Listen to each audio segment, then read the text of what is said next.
Hi, welcome to Mosmatic. My name is Jaimie and I'm the General Sales Manager here at Mosmatic USA. What I wanted to do today is I want to go through and show you how to service and maintain some of our high RPM series swivels.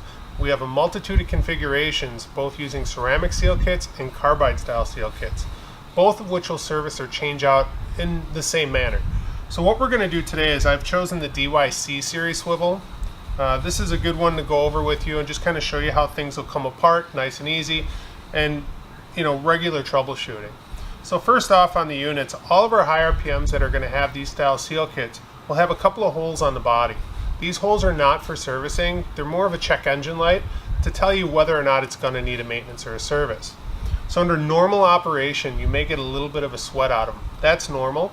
However, if you see them spraying out with force or just more volume, that's a sign that there might be a compromise to the integrity of the seals. Obviously, stop operation.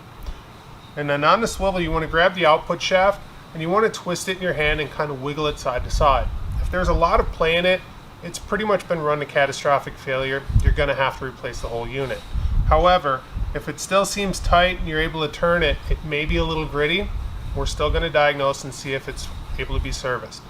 So what I've done is I've brought out a couple of basic tools and components that you're going to need.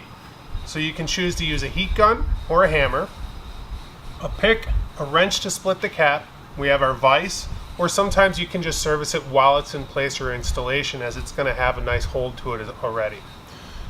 We have some cleaner, paper towel, a little bit of Loctite, and a lithium style lubricant for internal.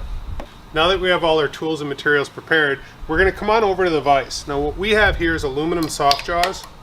What you can do is, if you don't have these, is use wooden blocks or Teflon blocks, just something that's going to give a grip on the body without crushing that body. So we're going to put this in place, give it a nice little snug up. Now where I was explaining it on the heat gun, you can use a heat gun to come around the threads to lightly loosen the glue on it, make it sticky for removal. Or what you can do is you can use a hammer with a wrench that fits nice and snug, add a little bit of a pressure. You should be able to crack that glue. Now what I like to do is, when I'm pulling something apart, is put a little pressure on it. Just this way, when you pop out of the threads, you're not dropping the cap or other componentry pieces that are inside down onto the floor.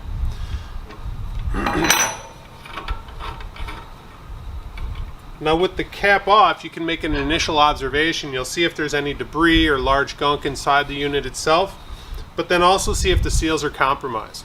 In this case, obviously the seals are still in good shape, but what you want to do when you do pull this cap apart, hold the swivel in place, pull it out, and then you're going to still grab that shaft again, pull down on it and rotate it in your hand to see if it rotates nice and smooth. That's going to tell you if the bearings themselves are still good or if they're compromised. When the unit's together, if you've got a broken seal, that's also going to give you that gritty feel. So you're not quite sure as to whether or not it's at catastrophic failure yet. So that being said, if it is nice and smooth, let's go through and service it out. What we have here is we've brought out a 36.906 seal kit. What that is going to entail, it's going to have your Loctite glue, one of the seal removal tools, 2 O-rings, 2 wave washers, and 2 mechanical face seals. In this case, this is going to be our carbide series. It's going to duplicate the ceramic series. Alright, so also when I told you when we take it apart, you're going to have a mirrored image both in the cap and in the body as far as seal installation. So what you need to do is grab the tool, kind of fold it down, reach in, get behind that seal, kind of work it out, drop that seal out. Then you want to reach in,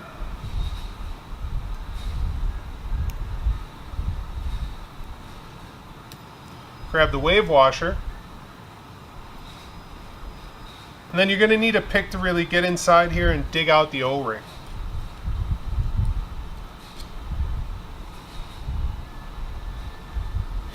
And again, it's going to be a mirrored image over here as well.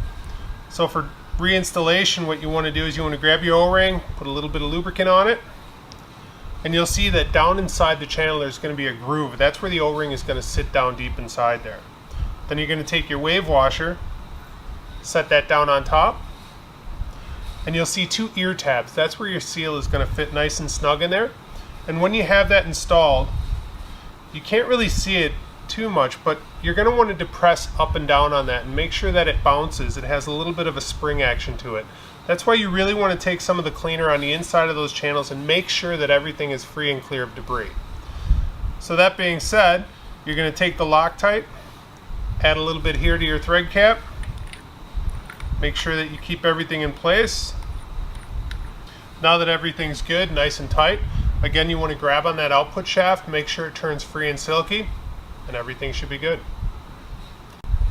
I hope this information was valuable to you, and should you have any further questions or need other product information, please reach out to one of our certified Mosmatic dealers or visit us at www.mosmatic.com. Thank you.